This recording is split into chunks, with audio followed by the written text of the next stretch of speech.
Hi, we got the exciting news that the Oscar nominations were announced, so I gathered some of the best brains in the business so we can debate who's going to win Best Actor.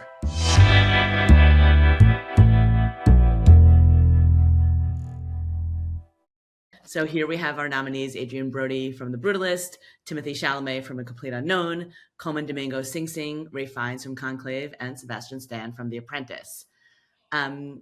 Scott, you haven't started us yet. Who's your front runner? Who is your spoiler? Thank you for giving me the hardest one of them all. I saved it for you. Yeah, I am really torn here, and I think that obviously we've seen already at the Globes appreciation for Adrien Brody, and well deserved. This is just like he certainly bit off the most of to have to chew of any of these guys. 3.5 hours where he's in basically every moment over years and years of this guy's life. It's amazing.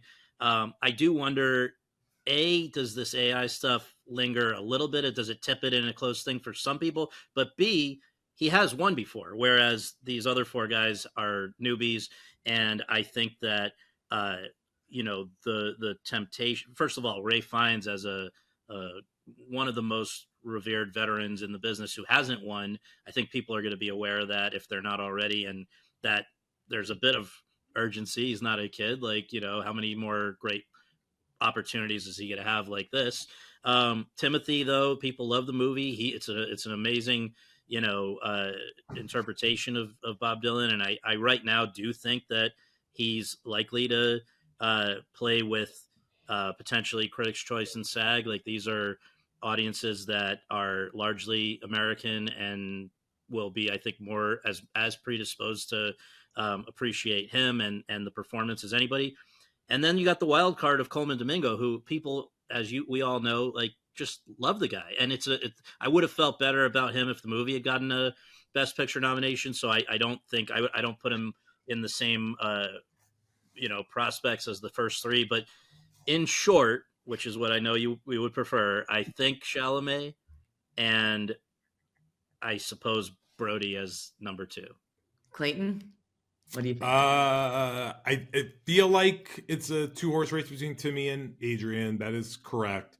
This kind of like the Austin Butler versus Brendan Fraser year again. I think we're going to end up in a split dynamic again. I think something like Timmy's going to win CCA and SAG, and then we're going to have Brody with Golden Globe and BAFTA, and then we're going to flip a coin on the night. BAFTA could be Fiennes. BAFTA could be Fiennes. Fiennes could make a turn at BAFTA or SAG. Like they John love Conclave. Yeah. Well, just a little bit of a spit fact here. Every time Ralph Fiennes is nominated for nominated for an Oscar, his movie wins Best Picture. Yeah. So maybe that's good news for Conclave. But I think, if ask me today, I think it's Timmy. I think Timmy's going to break Adrien Brody's record and become the youngest winner of all time by 150 days. So they're both 29, right? I still don't get this. It's a matter of Timmy's months. Younger into 29. Days, oh, yeah. Come on. It's splitting hairs. He's a statistician. He loves this He stuff. is the youngest 2-time Best Actor nominee since James Dean. James Dean had to die to keep that record. And James Dean didn't win. All right, Anne, what do you think? So I believe that it will be Adrien Brody, and the reason for that is that it's a little bit like Lincoln, where Daniel Day-Lewis won because he carried the movie. The movie wouldn't exist without him. No, and I think that this is also true of The Brutalist. Without Adrien Brody, you do not have The Brutalist. Couldn't you say the same thing about... Yeah, who was going to play Dylan, though? Who else was going to play Dylan? Chalamet's 29. I'm arguing that he has plenty of opportunities ahead of him. I hear you. And that's why it may not. He has one next year playing the ping pong guy. I would be thrilled if it was Chalamet. I think he did an extraordinary thing with the live singing and the harmonica and the guitar and everything else that he did. It would be remarkable. But even if he were to win and gain momentum from the other guild things, and CCAs, guild, SAG and CCAs, I still think it's Brody for the Oscars. That's my call. Yeah. Well, and I would just add to that. I think this is something that's always hard to contextualize, but we know it exists out there, but you can never put a finite number on it. There always is this feeling that comes in every season that is that feeling of like, this is the only shot we're going to get to do this. versus like we have time to do this. And I'm agreeing with you in that sense. I think that was a huge factor of why Michelle Yeoh beat Kate Blanchett. It was like, this is the only time whatever shot we're ever going to get at Michelle I agree Yeoh. with that. Let's take it now. Also, probably what's helping Demi Moore. So I think people look at Timmy like, all right, you're 29, you're like our new Leo at the moment. We'll get you when you do The Revenant in 15 years, right? Like, But that would then benefit Ray Fiennes. But does that benefit Ray could win Fiennes? BAFTA. All right, I just want to make sure Pete gets his voice in on here. that. All right. Pete, Okay. why don't you speak up? Yes. Well, let me start by saying who I want to win. I know this is dangerous for me because I have interviews set up with some of the others and all of that. Good luck to But here's the thing. Here's who I really want to see on that stage. And the Oscar goes to Sebastian Stan as Donald Trump. Mhm. Right. I cannot wait for that moment. It's And not I going to think happen, Pete. I don't care. This is what I'm saying I want to see on the Oscars. I know the Oscars do not want to see this, and because this will set off a firestorm. But that would be a moment that the Oscars are made for. Okay, that's not going to happen, but it should. But here's the thing. These are 5 great performances, and Scott's right. This is the hardest category to safely predict. I think I need some more evidence along the way of momentum, as I keep talking about, which is so important.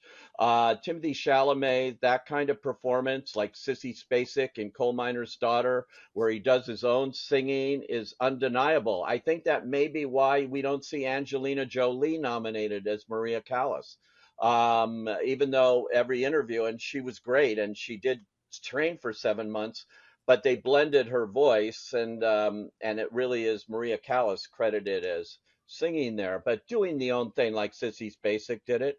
On the other hand, Rami Malek managed to win doing the blended thing, so you never know what the thinking is. But it's a powerful way to win an Oscar, is playing a real person like that. Ray Fiennes, way overdue, lovely guy. He's terrific in that movie. It may not have enough mojo behind it.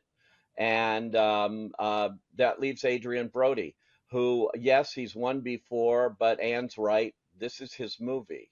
You know, does the movie exist with its emotional heft at all without him in it?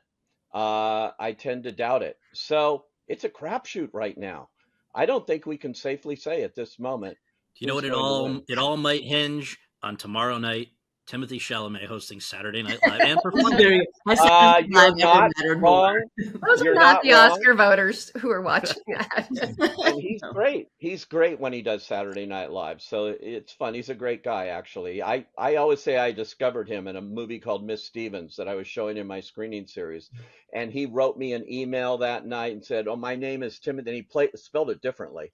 "My name's Timothée Holiday," or something like that. And I know you're showing my movie, and I just want to get better, and this means so much to me.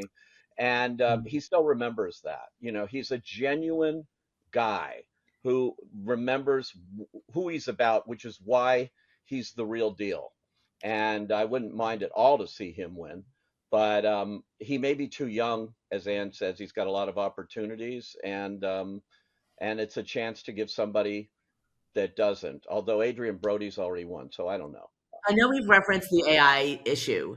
How much is it? Tempest in a teapot? Does it really matter? Every actor does ADR. Yeah. Every actor. And everyone in Hollywood, the people who vote, are more sophisticated than a lot of the Twitter traffic out there. They understand that AI is already a very valuable part of filmmaking. Yeah, has been for years. This is not a factor, and if that's a factor, then that's going to affect its chances for production design, because they used AI there as well. So what is VFX? You're killing them. I know, it's just those 2 letters together. Just feel like I know, but I agree with you. It's people go like this, but it's people in Hollywood know the difference. I think they know the difference here. They know a performance. To make the point of just like, you know, young versus, you know, a veteran. This is why many of us, I don't know if you guys predicted this, you know, early in the season until SAG just told us differently. Everyone really thought Michael Keaton was going to beat Eddie Redmayne. And we thought, and Birdman was winning Best Picture. There was no way you can convince me early in that season that Michael Keaton would not come along for that ride. So sometimes they don't care if you're a vet and you're like, you know, sometimes they just really go with what is responding to. Well, the thing with Michael Keaton and Eddie Redmayne is Eddie Redmayne started campaigning so effectively, so early, like he was running for mayor of Los Angeles. And he was out there, he was having dinner with everybody. He was so ingratiating. He was adorable. And Michael Keaton was the opposite. And so, that's what happened there. So given that, does that tip the scales one way or the other for Adrien versus Timmy? Who's the better campaigner? Well, I don't think in this case that applies. do you know who the best campaigner has been? The two Sebastian best Stan. are actually Sebastian Stan. Sebastian and Colman. Miles. Sebastian and Colman. Well, Colman is a very sweet guy, and Sebastian's a great guy. And let's not forget with Sebastian Stan, he should win for The Apprentice, but he's also in A Different Man. He's great in that, and that's an Academy Award nominated movie as well for makeup. Yeah. So let me also just say, Colman, only the second black actor to be nominated consecutively after Denzel Washington. Is that right? Dude is on a roll. Speaking of Denzel Washington, you have given me an opening to remind all of you how poorly Gladiator 2 did with the Oscar nomination. And I was right about that. All right. Paramount, Okay. Which is a Paramount perfect have segue. imagined- We're high on it. No. Could they have imagined a scenario where Gladiator gets the same number of nominations as Better Man?